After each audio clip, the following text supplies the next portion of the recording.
یہ انگلیاں وہاں کراچی میں لے رہے ہیں جہاں پہ یہ بدتخوری کی وارداتیں کرتے ہیں. یہ اسلام آباد ہیں.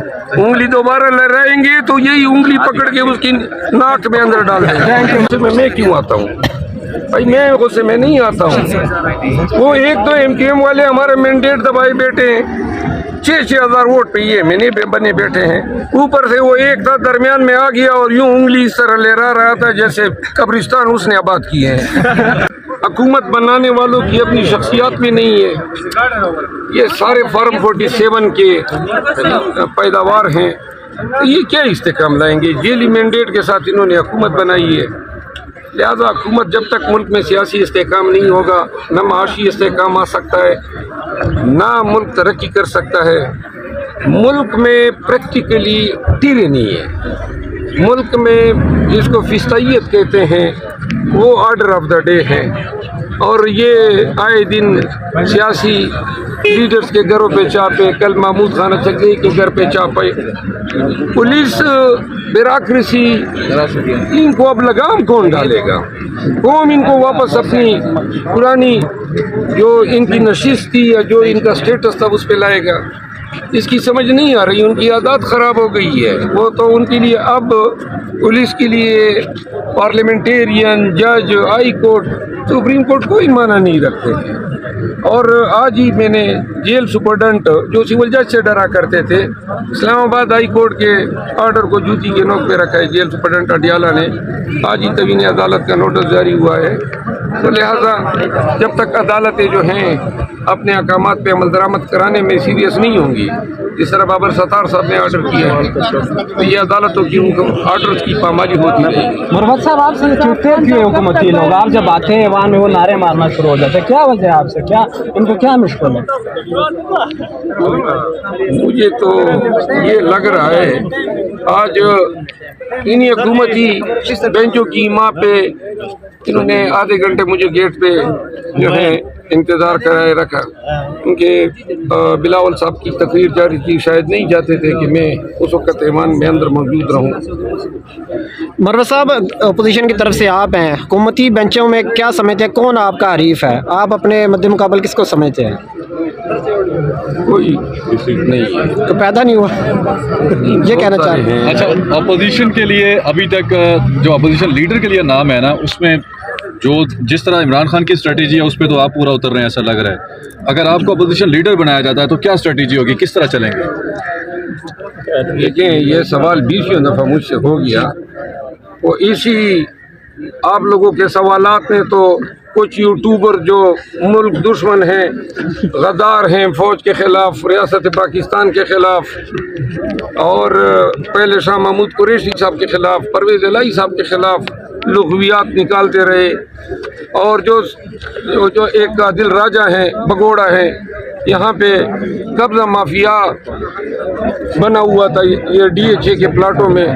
اب باہر جا کے فوج کے خلاف بیانیہ ڈیولپ کر کے وہ PTI کے لوگوں کی ہمدردی لے کے اپنا YouTube چینل چلا رہا ہے. تو لہٰذا یہ بیسیکلی ان کو کچھ لوگوں نے اکسایا ہے اور ان کو پلانٹ کیا ہے. جب یہ خبر آنے لگی کہ ان کو اپوزیشن لیڈر بنایا جا رہا ہے تو یہ لوگ بھی متحرک ہو گئے. اور اب پارٹی نے، پاکستان تحریک انصاف نے بیانیہ دے دیا ہے. آج پارلیمانی پارٹی کی اجلاس میں باقاعدہ پاکستان تحریک انصاف کی طرف سے اسد قیصر صاحب نے اور تقریباً 3 درجن MNAs نے ویڈیو پیغام کے ذریعے PTI اور تمام پاکستانیوں کو کہا ہے کہ یہ رانگ نمبر عادل راجہ اور حیدر مہدی، یہ ان کا PTI سے کوئی تعلق نہیں ہے اور اپنے آپ کو ڈسوسیٹ کریں ان سے. اچھا، جو وہ الزام لگاتے ہیں، ایک وہ کہتے ہیں جی کہ فیصل مروت ہیں، وہ یہ لوگوں کو بتا دیں، کیونکہ ایک تو نام کے ساتھ مروت آتا ہے، ہو سکتا ہے آپ کی رشتہ داری ہو، رشتہ داریوں میں عموماً ہوتا ہے، ہمدردیاں بھی ہوتی ہیں. یہ ذرا کلیئر کر دیں، ان سے کوئی ملاقات؟ آپ نے بات کی ہے، ہم سوال آپ سے نہیں چاہتے تھے لیکن آپ نے بات کی ہے تو آپ جواب دے ہی دیں گے. مجھے تو یہ علم ہوا ہے جو ان کے کہ کوئی ریٹائرڈ فیصل مروت رہا ہے. اب 25 لاکھ سے زیادہ مروت ہیں اور کوئی 20 اور بھی ہوں گے، ایجنسیوں میں بھی ہوں گے، فوج میں بھی ہوں گے. तो लिहाजा मरबत होने से जो है आपका मतलब कोई ताल्लुक नहीं है? ना मैं किसी प्रोफेसर मरबत को नहीं जानता हूँ, और अगर मैं जानता भी तो मरबत होने के नाते मुझे इसमें कोई और भी नहीं होना चाहिए था। लेकिन बहुत सारे लोग हैं जो आर्मी में फ़राइज़ अंजाम दे रहे हैं, मेरे ट्राइब के, पुलिस में हैं, बहुत सारे इदारों में हैं, तो अगर कोई उनको मिल गया तो वो मेरा पुपीजात हो गया। अच्छा मरवत साहब ये नई जो पार्लियामेंट आई है गजा में, जो मुसलमानों के ऊपर जारियत जारी है, रमज़ानुल मुबारक का आ चुका है, ये नया पार्लियामान गजा के जो मजलूम है उनके लिए क्या इक़दाम कर रहा है? पार्लियामान नहीं करता है, हुकूमतें करती है, और हुकूमत ने तो गजा में नवाज शरीफ और शहबाज शरीफ की तकरीर में आपने कोई एक लफ्ज़ भी अगर सुना हो, रोज़ाना फ़लस्तीनी शहीद हो रहे हैं। हमने आज भी कल भी हर रोज़ हम फ़लस्तीनियों के साथ हज़ारे यकजहती के तौर पे बैनर लेके असम्बली हाल में जाते हैं, खान की हिदायत के पेश नज़र, क्योंकि उनकी फ़लस्तीनियों के साथ और हर मज़लूम के साथ खान की हमदर्दियाँ हैं। तो इस हुकूमत से ये तवक्को रखना कि जी ये तो अगर गजा में ये शहादत न हो रही होती तो मेरा ख्याल है कि नहीं, हुकूमत ने तो इजराइल को एडमिट करना था, तस्लीम करना था। अच्छा मरवत साहब, इस वक्त एक बहुत एंकर हैं इमरान रियाज साहब, उनको गिरफ्तार किया हुआ है, मुख्तलिफ मुकदमात में उनको जो है वो डाला जा रहा है। असद अली तूर साहब भी हैं, इमरान रियाज साहब भी हैं, क्या आप इसके लिए आवाज़ उठाएंगे, खासकर इमरान रियाज और असद तूर के लिए?